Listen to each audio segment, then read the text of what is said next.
In the dead of night, New York City screamed. A man's cry echoed down a narrow, gas-lit alley. Footsteps pounded cobblestones, slick with sewage and horse manure. A gang of toughs, the Dead Rabbits or the Bowery Boys, dragged a victim into the shadows. No one came running. No whistles pierced the darkness. Only the distant rattle of a wooden club against a lamppost, the feeble signal of a lone night watchman who was probably too old, too drunk, or too scared to intervene. This wasn't the Wild West. This was New York City in the 1840s, the fastest-growing metropolis on the continent, and law and order, it barely existed. What people didn't realize at the time was that they were living through the death throes of a centuries-old system and the violent birth of something entirely new, a professional police force that would one day become the largest and most powerful in the world. This was the birth of the NYPD, and once it began, there was no going back. To understand the revolution that followed, we must first understand the world it replaced. For more than 200 years, New York, first as Dutch New Amsterdam, then as British New York, had relied on the same patchwork of amateur lawmen that had served colonial America since the 1600s. A handful of night watchmen, city marshals, constables, and part-time citizens. They carried rattles instead of guns. They worked in shifts that barely covered the growing city. Their job wasn't to prevent crime. It was mostly to shout, "Fire!" or chase runaway pigs. It was a system designed for a sleepy port town of a few thousand souls. By the 1830s and 1840s, that town had exploded into a chaotic, smoke-choked beast of nearly 400,000 people. Irish and German immigrants poured in by the boatload.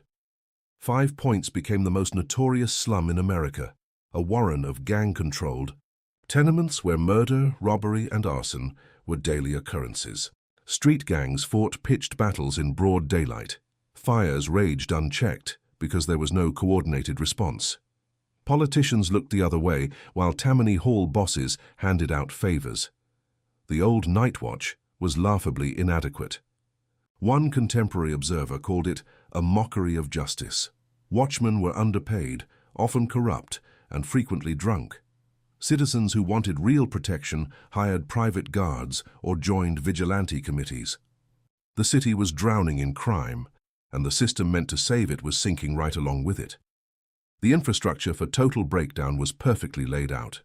The same rapid growth that made New York wealthy and vibrant had created the perfect breeding ground for chaos. And the politicians knew it. The pivot point came in the early 1840s. Reformers, inspired by Sir Robert Peel's revolutionary Metropolitan Police in London, began pushing for a professional uniformed force in New York. In 1844, the New Yorkese state legislature passed the Municipal Police Act. It abolished the night watch system and authorized a full-time paid police department. But the law sat on paper for a year, caught in political gridlock between rival factions. Finally, on May 23, 1845, under Mayor William Havemeyer, the city officially repealed the old watch and created the New York Municipal Police. Day 1, roughly 800 to 900 men. No standardized uniforms at first, no formal training, just a badge, a club, and orders to patrol the streets around the clock. It was America's first modern police department. The men who answered the call came from every corner, but mostly from the same immigrant neighborhoods they were now supposed to control. Many were political loyalists, handed jobs by ward bosses. The force was born not just to fight crime, but to serve the interests of the men who controlled City Hall. At first, the public was skeptical. Some saw the new police as an invading army. Others hoped they would finally bring safety to the streets. The early days were messy.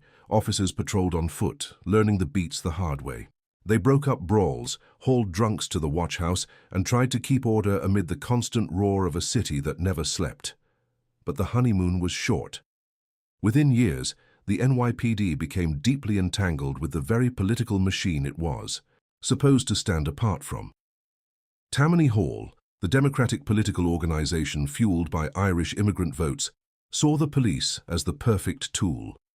Jobs on the force were handed out as patronage. Officers collected protection money from saloons, gambling dens, and brothels. Corruption wasn't an exception. It was the system. By the 1850s, the department was split in two: municipal police loyal to the mayor and a rival metropolitan force created by the state. In 1857, the two police forces literally fought each other in the streets in what became known as the police riots. Gang members joined the fray. Blood flowed. The city descended into temporary anarchy until the state militia stepped in. Then came 1863, the ultimate test. The Civil War draft riots exploded across New York. Mobs of working-class men, furious over a conscription law that let the rich buy their way out, rampaged for 4 days. They burned buildings and attacked anyone in authority. The young NYPD, outnumbered, under-equipped, but now battle-hardened, stood almost alone against the tide. Officers fought house to house. Many died. The riots remain the deadliest civil insurrection in American history, outside the Civil War itself. In the smoke and blood of those days, the NYPD proved it could function as a real force. But the cost was etched into the city's memory and into the department's soul. The police had become both protectors and targets, heroes to some, symbols of oppression to others. The dark side of this new power was impossible to ignore. Officers beat suspects in station houses. They turned a blind eye to gang violence when it suited their political masters. Bribery was routine. The same men who patrolled the streets by day often shook down the very criminals they arrested at night. It was a profound psychological shift for the city. For the first time, ordinary citizens lived under the constant gaze of an organized, uniformed authority. The rattle watch of colonial days had been replaced by something permanent, professional, and increasingly powerful. By the late 1800s, the NYPD had grown into a force of thousands. Detectives, mounted units, even an early version of a detective bureau appeared. But the cycles of corruption and reform had only just begun. The Lexow Committee in the 1890s would expose shocking levels of graft. Yet every scandal led to new attempts at professionalism, civil service exams, better training, stricter rules. The NYPD didn't just police New York.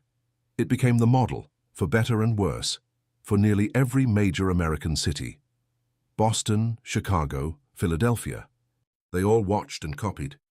A new template for urban law enforcement had been forged in the crucible of 19th-century New York. The survivors of those early decades emerged into a city that looked the same, but was fundamentally different. The night watchmen were gone. In their place stood a professional police department that would shape American ideas of law, order, and authority for the next 2 centuries. The psychological scars ran deep. The public learned to fear and respect the blue uniform in equal measure. Art, newspapers, and literature began to portray the cop as both guardian and enforcer, sometimes hero, sometimes villain. The birth of the NYPD was the greatest transformation in American urban policing ever endured. It proved the necessity of organized law enforcement in a modern city. But it also revealed the fragility of that power when mixed with politics, poverty, and prejudice. The society that rebuilt itself after those chaotic decades was more structured, more controlled, and far more watched. In the end, the path we have traced today cleared the ground for the modern police we still debate today. For generations, the early NYPD was treated as a quaint chapter in city history. But overcrowded streets, political machines, desperate immigrants, and the thin blue line between order and chaos. Does that really sound like ancient history? Or does it feel uncomfortably familiar? The birth of the NYPD was a test of civilization, and tests have a way of repeating. Anyways, we are the Gotham Police Files, watching the past so we can understand the present. And together, we keep police history reborn. I'll see you in the next chapter.